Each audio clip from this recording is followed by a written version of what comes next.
don't care about nobody but you. Girl, you so special. I don't mind being disrespectful. Girl, you so special. We so disrespectful. Girl, you can call my phone at 4 in the morning. Girl, you can ride shotgun every time I'm rolling. Girl, you can come with me to her favorite diner. She even took me home so I could meet her mama. If my man found out you was using his rubbers, I'd be dead. If your girl found out you was paying my rent, she'd lose her head. If my man found out I was washing your drawers, he pull out the Desert Eagle. If your girl found out how good I was riding that way, I don't care about nobody but you. Boy, you so special. I don't mind being disrespectful. Boy, you so special. I don't mind being disrespectful, no. This is the Disrespectful Lady. I'm your host, Dr. J. Why go on? Thank you for joining us for another great show. Last week, we talked about a few things. So why don't you check out the show and see what we talked about last week. But I want to thank you guys for joining in this week. Again, the Disrespectful Lady is a great forum of freedom of speech. We're here to just share knowledge, to share information. If you have any information that you want to share with us and share with the world, please feel free to do so. And please share this video, share the Disrespectful Lady show with your friends, with your family. Like the video, subscribe to my page. I thank you for joining the Disrespectful Lady. All right, let's get on and talk about what went on this week. What really are going on, you know? Well, what go on was 2 weeks ago was the vice presidential debate with Tim Kaine, which is Hillary's guy, and Mike Pence. Hey, what really are go on? He want to be in my shot. You saw that? So let me tell you, the vice presidential debate with Tim Kaine, which is Hillary's guy, and Mike Pence, which is Donald Trump's guy. The debate was exactly what we expected. The gentlemen went for each other. They went at each other just the same way that the presidential candidates did as well. Tim Kaine was very strong, very emotional. I felt at times that he lost it a little bit, but he had every right to. When you're being attacked over and over again by Mike Pence, which is Donald Trump, it became a little frustrating for him, and it was apparent. But it was a great debate. It made us see both positions again, to see how strong and how prepared Hillary and Tim's campaign is versus Mike and Donald. They are not prepared. They're not ready to run a country. And more importantly, what I realize about this whole debate and this whole election process, especially with Donald Trump, is that it isn't about America. It isn't about us. It isn't about our environment. It isn't about our schools. It isn't about our educations. It isn't about our income, our wages. What this campaign is about is Donald Trump winning. If you've all seen his show, The Apprentice, that's all he wants to do is win. And win at all costs. Win at cheating, win at lying, whatever it takes. Donald just wants to win. It's not about issues that are important to us, like taxes, like race in America, and police, and violence, and homelessness. Have you seen the epidemic of homelessness that's going on right now? But that's not the issues that are important to him. The issues that are important to him is that Donald Trump wins.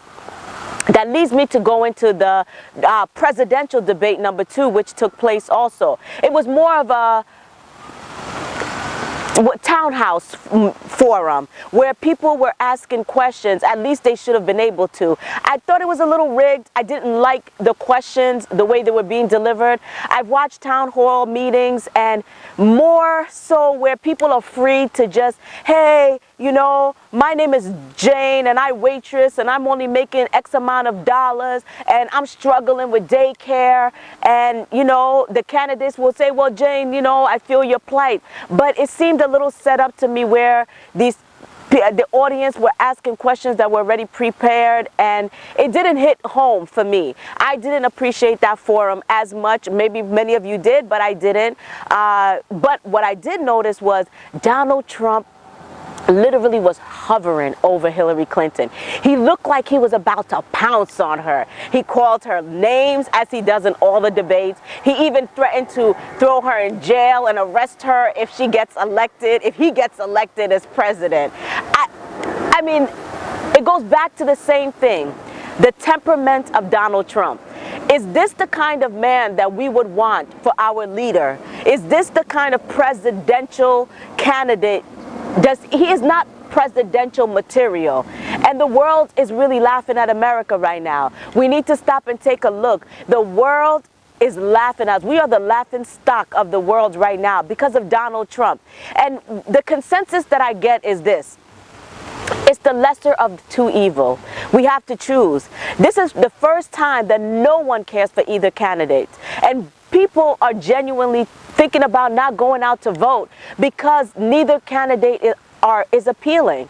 And yes, that is the case. Neither one is appealing, but we have to vote for the lesser of the two evil.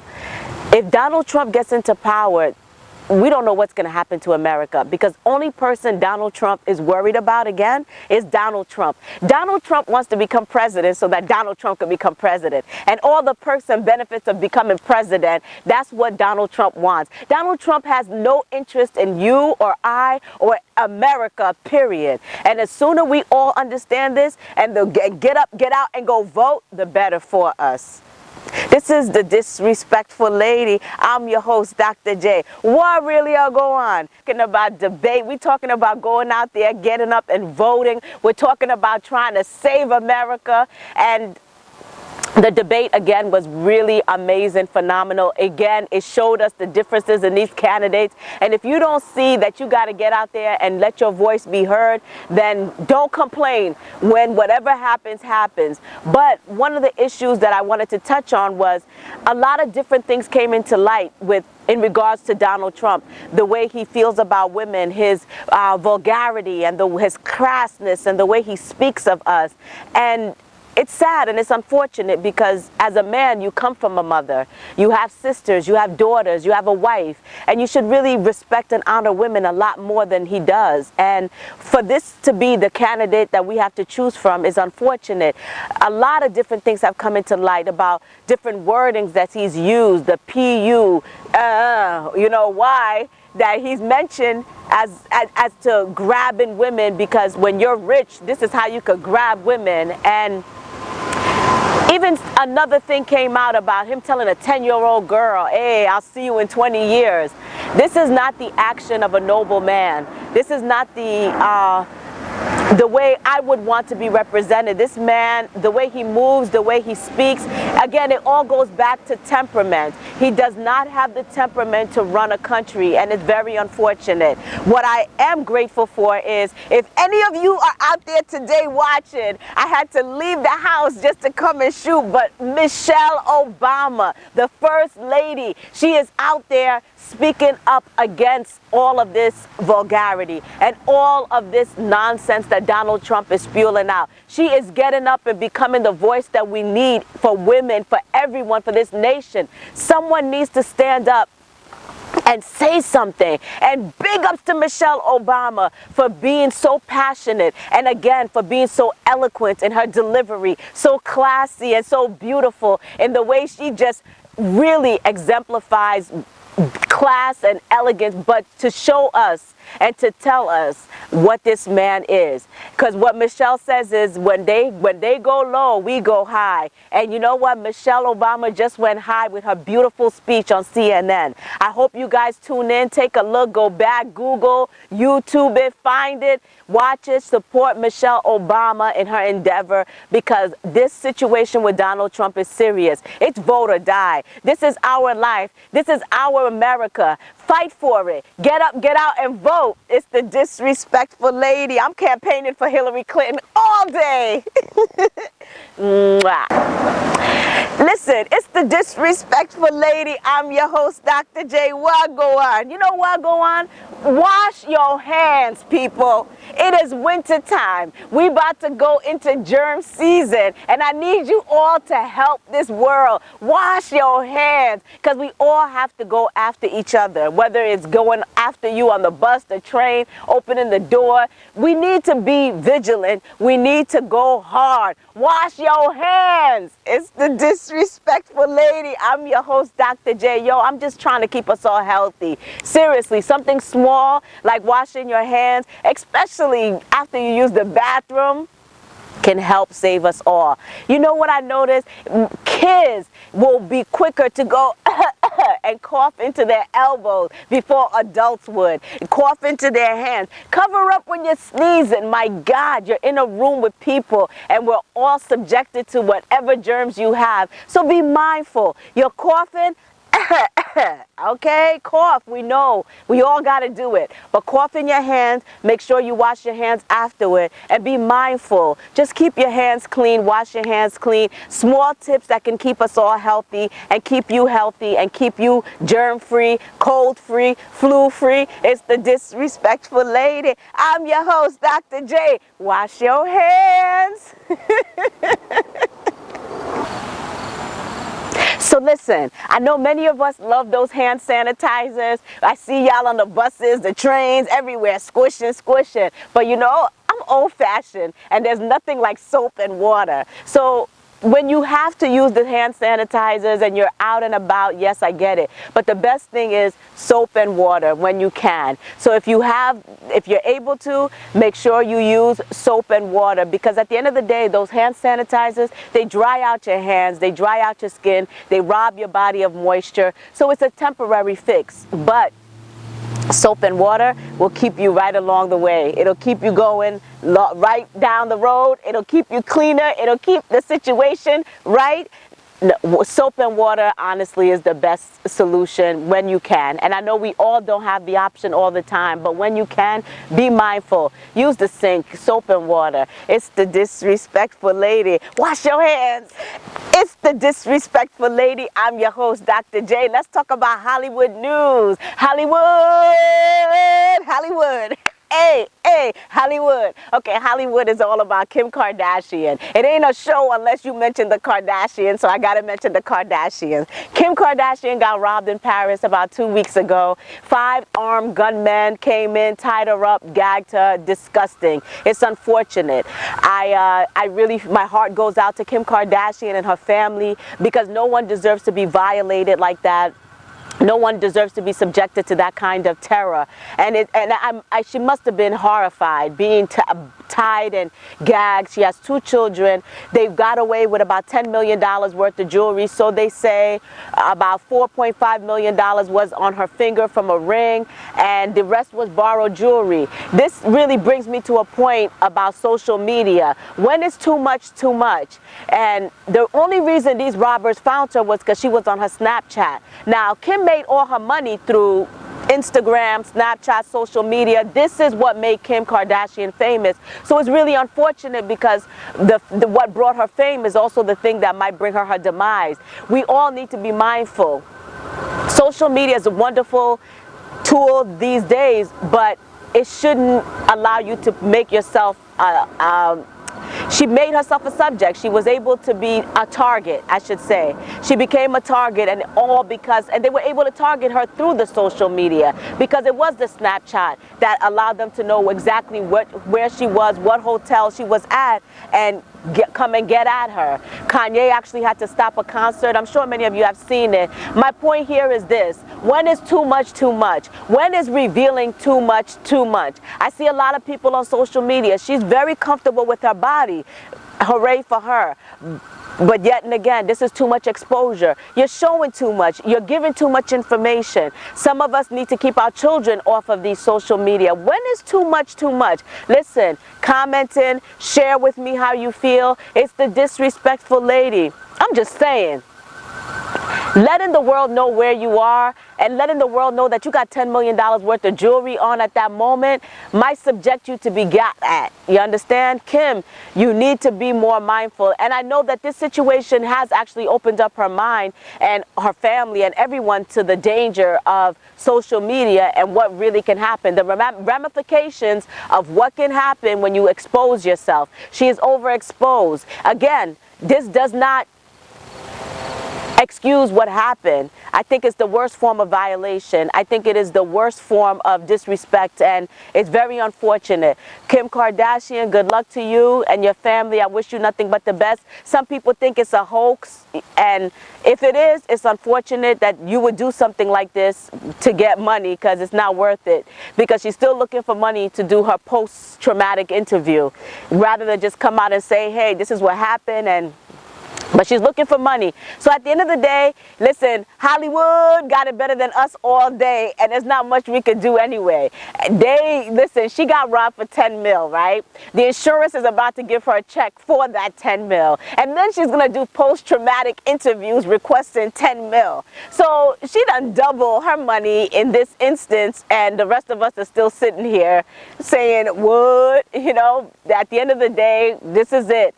If she did this, if it's a publicity stunt, a PR stunt, that's disgusting. Shame on you. But if it really did happen, you know, so sorry. But isn't it unfortunate that no one can even say what's the truth? You know, to even question somebody getting gagged and bound in a hotel room is so sad. For someone to get violated and for us to think that it's a PR stunt, it's really sad, and it shows what kind of world are we living in today. Really, it's the Disrespectful Lady. I'm your host. Wait! Back to Hollywood.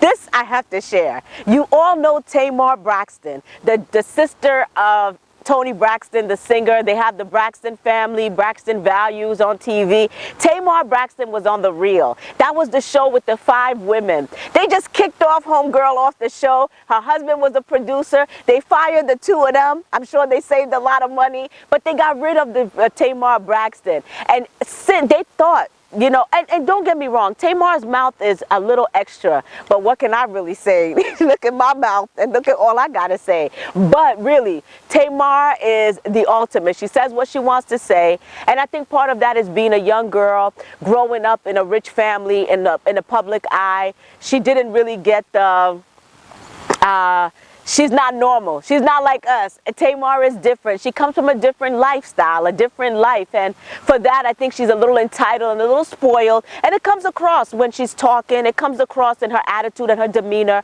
But the view, what was it? The Real. They thought, you know, what was it? The people that endorse the shows, the advertisers. So the advertisers for The Real didn't really care for Tamar too much. So they got rid of Tamar because they said she wasn't advertiser friendly. Now, as a result of that, the ratings for The Real has dropped by 22%. It goes to show Tamar wasn't that bad. She was actually kind of good for the show. Her realness was good for The Real. The Real should have thought about that before they got rid of her. It's the Disrespectful Lady. I'm your host, Dr. J. What go on? Hollywood. Hollywood. Hollywood.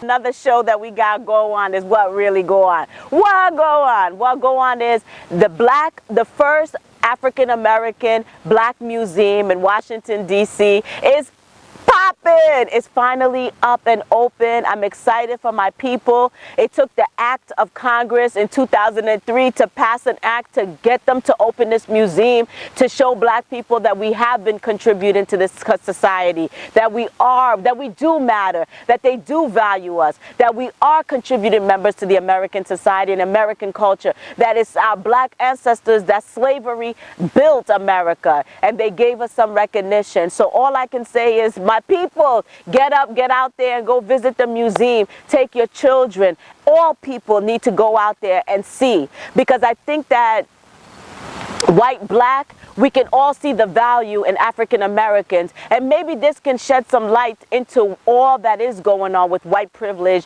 and all the police and the Blacks, that the issues that are happening between and amongst our police officers and our minorities. Right now, the museum might open eyes and shed light, because we're all affected by this. Slavery affected everybody. It's not just black people, white people too. They have a way of treating us, and maybe this can bring some light to them. But I encourage everyone to go out there and vote. I encourage us all to go out there and visit the museum. I encourage us to take part in this American culture, this society. This is our world. This is our life. We have to do something about it. So we want to matter. You want to make a difference? Get out there, go vote, take your children and go see this museum and see what we as black people have endured. Black women have been experimented on. You want us to believe that slavery was just black people picking cottons in a field, and that is not the reality. The reality was that black men were victimized and brutalized. The reality was our black sisters were raped and were experimented on, and without even anesthesia, without even treated like they're human beings. We were treated like animals. So we were just property, and they can do with us as they please. The reality of slavery has damaged blacks and whites in America, but we need to talk about it and we need to recognize it so we can move forward.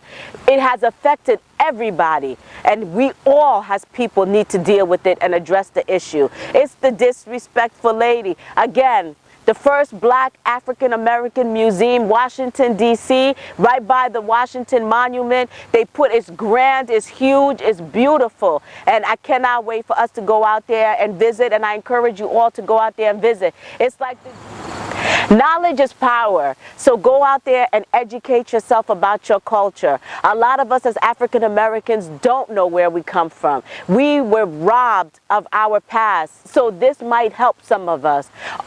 Go out there, visit the museum. I love that they put it right by the Washington Monument along with Martin's Monument, just to honor us as black people. This is the Disrespectful Lady. I'm your host, Dr. J. Well, go on. Thank you for joining another great show. Tune in next week. Subscribe to the page.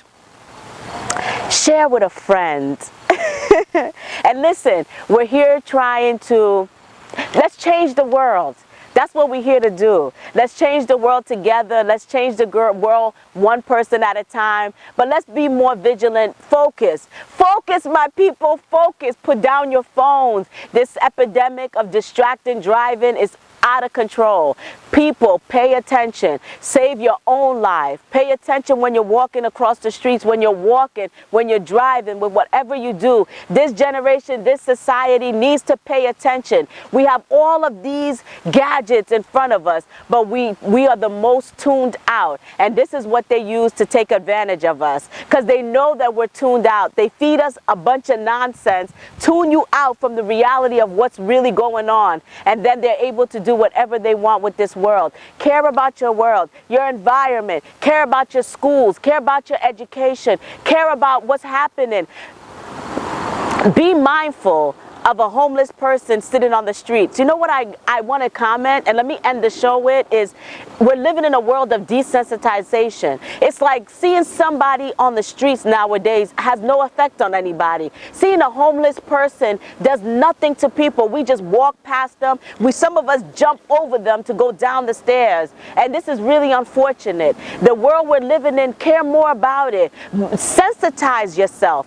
Feel again.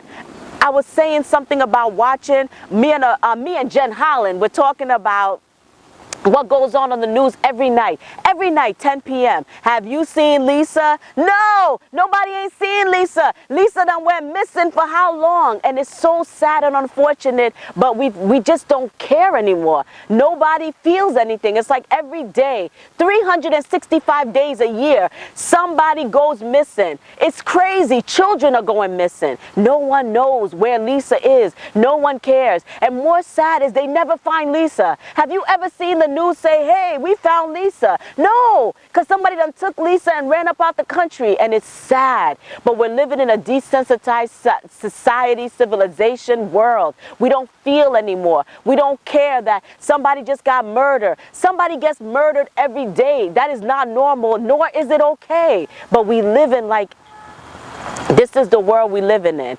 Sensitize yourself, feel again. Love your neighbor, care about your friend. Worry about a child that went missing and care. It's the disrespectful lady. Try and work on you and all you could do and focus. Pay attention to what's going on around you. It's serious. Feel again. Pay attention to your neighbors, pay attention to your life. Pay attention walking across the street, not just looking down at the phone. Pay attention while you're driving. Pay attention and feel the pain that that you would feel when if you hurt somebody while driving and reading a book, or while driving and listening to watching a movie. People drive and read. I don't even understand that, but that's what happened. Driving and texting. We don't feel anymore, and the consequences are just like, oh, I'm sorry. You can't bring back a life. It's the disrespectful lady. I'm your host, Dr. J. Let's feel again. Let's care about thy neighbor. Let's care that Lisa went missing. That's disgusting. Let's care about the homelessness, the food pantries. It's out of control. But we just hear and we don't care, but we should care. Something is wrong. And it's the disrespectful lady. Something is wrong with this world right now. And we as a people need to do something to change it. Something is wrong with seeing a fellow brother or sister on the streets. Something is wrong with knowing that your neighbor got no food to eat. Remember back in the days when you would feed your neighbor and you wouldn't see anybody out? Clothe thy neighbor, be there for each other. I wish we could go back to that time. I know it's not reality, but slowly, one person at a time, we can change the world. It's the disrespectful lady. I'm your host, Dr. J. What go on? Let me show off the outfit. Debate 2016. We're talking about the vice presidential debate. We're talking about the presidential debate. We're talking about Hillary Clinton, Donald Trump. We're talking about Tim Kaine and Mike Pence. And more importantly, get up, get out, and vote. We're talking about Michelle Obama and the beauty and the eloquence and the elegance of that black woman. God bless you for showing what a beautiful, black, intelligent woman is. God bless you all. It's the disrespectful lady. Tune in next week. We got another great show for you. Hollywood, Hollywood. Ah, Hollywood. I'm out. Woo! Mwah.